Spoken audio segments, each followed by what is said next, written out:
Welcome to the Trade Secrets.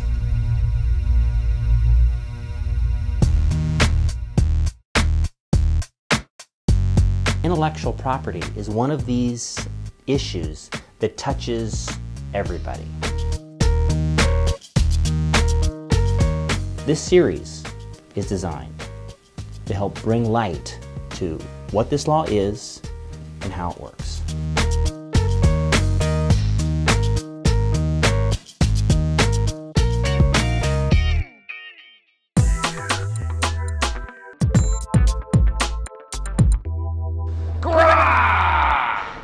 That's troll for hello. While we sit here today to discuss copyright infringement, our camera is making a copy of the troll, itself a copyrighted work. If we don't have permission of the artists, we're committing copyright infringement because we're making a copy. Now there is a defense, and that's what we're going to talk about today. It's called de minimis copying. De minimis is Latin for trivial matter. Now, as a threshold question I've got to ask, is our copying of the troll a trivial matter? To answer that question, we need to understand two things. First, what is the law of de minimis copying? And second, how does this affect the artist's rights?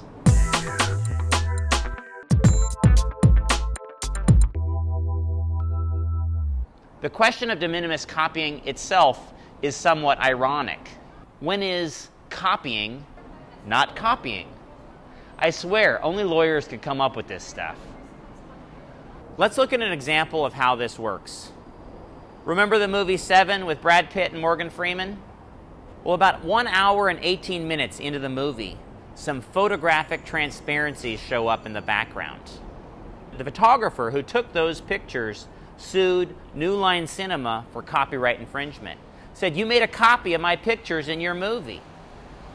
New Line said, "Well, we made a copy, but we think it's de minimis."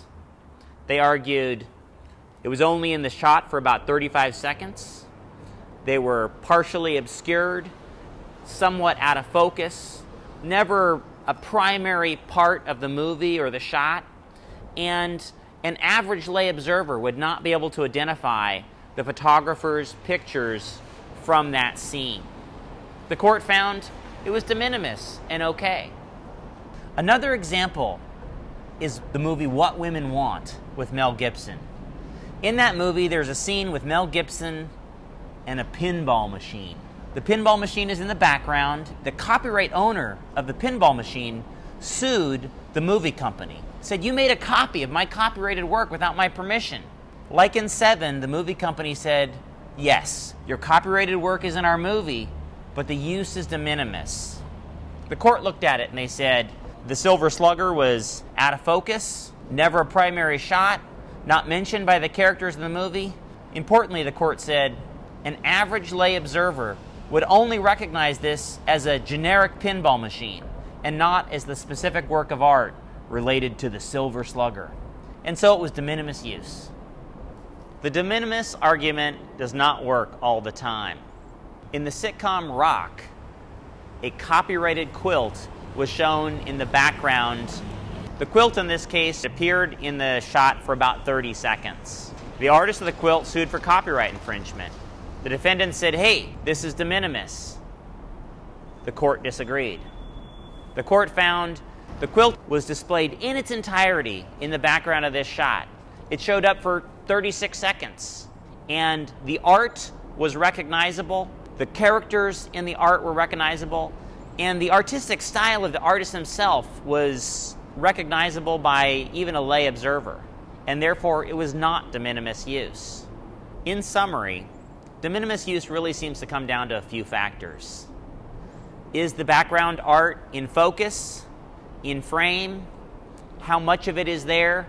And would a lay observer understand whatever the art is to be an artistic work itself?